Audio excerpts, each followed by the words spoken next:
రాజగోపాల్ రెడ్డి గారు. అధ్యక్ష, నేను యాక్చువల్గా మీరు స్పీకర్గా ఎన్నికైన రోజు ఆ సీట్లో కూర్చున్న రోజు నేను ఒక మాట చెప్పిన అధ్యక్ష. గతంలో నేను శాసనసభ్యునిగా ఉన్నప్పుడు పోయినసారి మాకు అడుగడుగున అడ్డంకులు సృష్టించిండ్రు, మాట్లాడే అవకాశం ఇవ్వలేదు, సమస్యల గురించి మాట్లాడే అవకాశం ఇవ్వలేదు. కానీ నేను మన ప్రభుత్వం మీరు సహకరించి ప్రతిపక్ష సభ్యులకు సమయం ఇవ్వాలి, ప్రజాస్వామ్యాన్ని కాపాడే విధంగా వాళ్ళందరినీ కూడా వాళ్ళ గొంతు నొక్కేయొద్దని చెప్పి నేను మిమ్మల్ని అభ్యర్థించిన, నేను సహకరిస్తాను కూడా చెప్పిన అధ్యక్ష. కానీ ఈరోజు మొదటి రోజు నుంచి వాళ్ళ ప్రవర్తన చూస్తుంటే వాళ్ళ మాట్లాడే విధానం, గవర్నర్ ప్రసంగం మీద కూడా చూస్తుంటే ఎంత అధికారంలో పర్మనెంట్గా ఇక్కడనే ఉంటాం అనుకున్న వాళ్ళు ప్రజలు ఇచ్చిన షాక్ ట్రీట్మెంట్ తోటి అక్కడికి పోయిన తర్వాత మతి భ్రమించి ఫ్రస్ట్రేషన్లో ఏం మాట్లాడుతారో అర్థమవుతలేదు అధ్యక్ష. నిజంగా వాళ్ళు ఏమనుకున్నారు, ఈ తెలంగాణ రాజ్యానికి రాజు మేము, మీరందరు ప్రజలు, మీరు బానిసలు అనే ఒక భావనలో వాళ్ళు ఉన్నారు. కానీ ఈ ప్రజలు వీళ్ళు ఇన్ని పనులు గొప్ప పనులు చేసినామని చెప్పిన తర్వాత కూడా వీళ్ళ అహంకారమైన మాటలు చూసి బుద్ధి చెప్పాలని ఇక్కడ ఉన్న వాళ్ళని అక్కడికి పంపించారు అధ్యక్ష.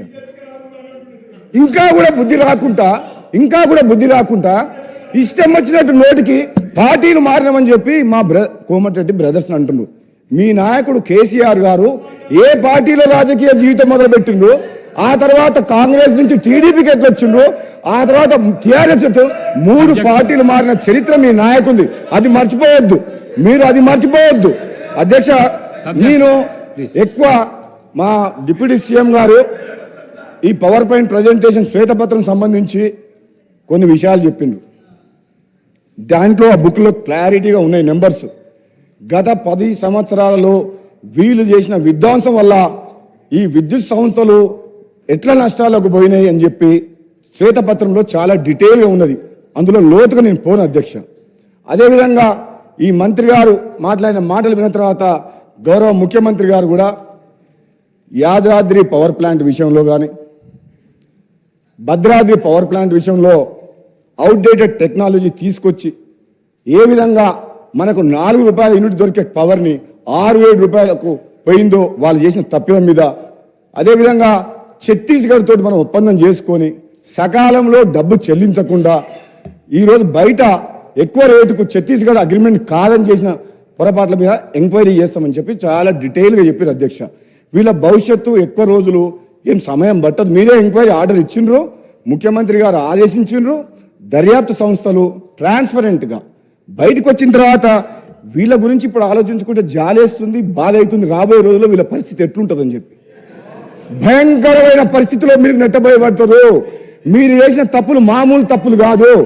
ఈ రాష్ట్ర ప్రజల జీవితాలతో ఆడుకొని ఎన్నో ఆశలతోటి ఆత్మ బలిదానంతో వచ్చిన తెలంగాణని అప్పులపాలు చేసి ఈయన అంటాడు మన మంత్రి గారు, మాజీ మంత్రి గారు కిరసనాయిల దీపంలో చదువుకున్నంట.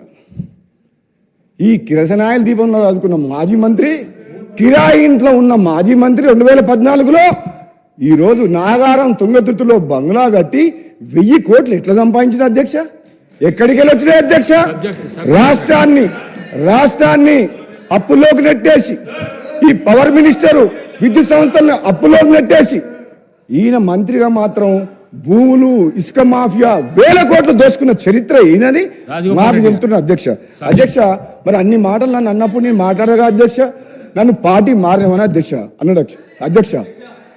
ఈ పార్టీలో ఉన్నా ఆ పార్టీలోకి పోయినా ప్రభుత్వ వ్యతిరేకంగా పోరాటం చేసి నా ఆశయం లక్ష్యం ఒకటే అధ్యక్ష, ఈ కుటుంబ పాలన పోవాలి, నియంత పాలన పోవాలని తెలంగాణ సమాజం మొత్తం తెలంగాణ ఇచ్చిన కాంగ్రెస్ పార్టీ వైపు చూస్తే మళ్ళీ కాంగ్రెస్ పార్టీకి వచ్చిన మీకు అర్థం కాలేదా? నాలాంటి వ్యక్తి మళ్ళీ వాపసు వచ్చిందంటే మీ పని అయిపోయిందని మీకు అర్థం కాలేదా? నేను వచ్చిన తర్వాత మీరు అటుపక్క పోయిన మాట మర్చిపోకండి. పార్టీ మారింది ప్రజల కోసం. ఆనాడైనా ఈనాడైనా ప్రజల పక్షాన నేను గొంతు విప్పింది తప్పితే వీళ్ళ పదవులకు డబ్బులకు ఆశపడే వ్యక్తులం కాదు. మీలాగా వంగంగి దండాలు పెట్టి జీవితులని చెప్పి మీ మాజీ ముఖ్యమంత్రి గారి దగ్గర పదవుల కోసం నోరు మెదపలేని వ్యక్తులు అధ్యక్ష. వీళ్ళు నిజంగా ఒక్క మాట చెప్తా వీళ్ళకు అధ్యక్ష. ఈ రోజు విద్యుత్ సంస్థలు కానీ నీటిపారుదల ప్రాజెక్టులు కానీ ఈ మంత్రివర్యులు ఈ ఎమ్మెల్యేలు అధికారులు ధైర్యంగా మాజీ ముఖ్యమంత్రి గారి దగ్గర ధైర్యంగా చెప్పలేకపోయారు కాబట్టి ఈ అనర్థం జరిగి ఈ రాష్ట్రం అప్రపాలైంది. మీకుందా ఆ ధైర్యం? ఈరోజు మా గౌరవ ముఖ్యమంత్రి గారు అధ్యక్ష ఒక యువకుడు మేము చెప్తున్నాం అధ్యక్ష, నిజంగా ఏ సమస్య వచ్చినా ఏ నిర్ణయం తీసుకున్నా తప్పని చెప్పి ముఖ్యమంత్రి గారితో చర్చించి నిర్ణయాన్ని మార్పించే శక్తి మాకుంది. మీకుందా అధ్యక్ష? వీళ్ళు ఆయన ముందర నిలబడి మాట్లాడతారా అధ్యక్ష? వీళ్ళు ఒక నియంతలాగా పరిపాలిస్తున్న ప్రజాస్వామ్యం కూలి వేసి ప్రశ్నించే గొంతు లేకుండా చేసిన ఆ ముఖ్యమంత్రికి మాట్లాడే ధైర్యం వీళ్ళకు ఉందా అధ్యక్ష?